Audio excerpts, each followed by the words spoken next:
You can hear the spin a mile away. As the Chancellor's team prepares for the spring statement, the political groundwork is being laid. The economy is struggling and Rachel Reeves is running out of palatable options. Welcome to The Week in Business with me, Christian May. So, despite the fact that the inevitable consequences of the government's multi-billion-pound tax raid on businesses have been clear for months, with economic growth suffocated, sources close to the Chancellor are now telling the media that the world has changed. In other words, anything unpleasant that Reeves has to announce at the end of this month is a result of unforeseeable geopolitical developments. It's a convenient line, and I don't dismiss it entirely, but before we let the government off the hook, let's just recap on the situation we find ourselves in. We now have months and months of hard data revealing the impact of government policy, of ministers' choices on employers and industries across the country. From agriculture to family businesses, from retail to hospitality, leisure, manufacturing and the services sector, businesses are meeting the imposition of higher taxes in a number of entirely predictable and rational ways. Helpfully, these were outlined this week by Andrew Bailey, the Bank of England governor, in a letter to Dame Meg Hillier, the Labour chair of the Treasury Select Committee. In response to questions from that committee, the governor outlined the ways in which the Bank of England expects employers to respond to the new costs facing them. And here's what he said. Firms may choose to absorb this increase in costs within their profit margins, pass on the cost to consumers through higher prices, or mitigate the impact by reducing wages or employment.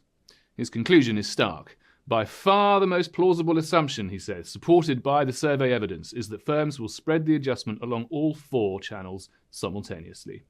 Now, the governor was talking specifically about employers' reactions to the rise in the rate of national insurance and the fall in the salary threshold at which firms have to start paying it. But we can add to that the consequences of a simultaneous hike in wage costs, the impact of inflation lingering for longer, the burdens of new employment law, and the knock-on effects we're seeing as firms cancel orders, pull back on investment, and generally hunker down.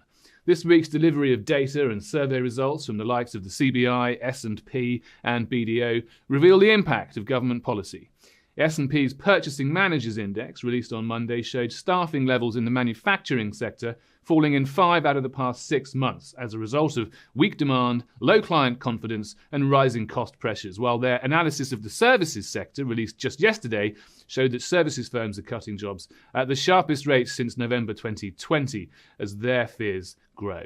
The CBI, meanwhile, predicts that private sector activity will fall for a fourth consecutive quarter in the 3 months up to May. Accountants BDO say that firms are slashing jobs, and consultancy Hanbury Strategy has issued a fresh warning on the impact of changes to employment law, with 34% of company bosses polled citing the looming Employment Rights Bill as the biggest issue facing their business. Oh, and yesterday, the British Chambers of Commerce became the latest authority to slash their growth forecast for the UK economy. That, Chancellor, is how the world has changed. That is why growth remains anemic, and that is why the most comprehensive and independent analysis of the different sectors that make up the UK economy now shows that business activity has been shrinking since last year's budget. That is why the state of the public finances will necessitate massive cuts in the spring statement to the welfare budget, we're told, and good luck getting Labour MPs on board with that one. Yes, Trump's tariffs and security concerns now come into the equation, of course, but their impact will be to weaken an already weakened economy. And it is now depressingly easy to cast forward a few months and picture the Chancellor announcing that taxes will have to rise because, you've guessed it, the world has changed.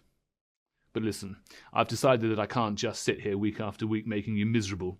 So I've resolved to always end on a high note. And this week, let me offer up a salute to Games Workshop, the makers of computer games and fantasy figurines, listed on the London Stock Exchange in 1994 and then basically did nothing until it smashed into the FTSE 100 last year after its performance and share price surged following a pandemic-induced explosion in the number of customers and fans. The firm now has a market cap in London north of £4.5 billion, and yesterday its share price, which has already risen by 50% in a year, spiked another 8% following a beautifully concise 49-word trading update issued to the market announcing further strong results. Everything about this company delights me. Its lack of PR and fluff, its confidence, its relationship with customers, its closely guarded IP, its presence on the high street. I don't play their games, but I am enjoying the ride. Now that's it from me. Stay up to date and in the know with the City AM app and cityam.com, and I'll see you next week.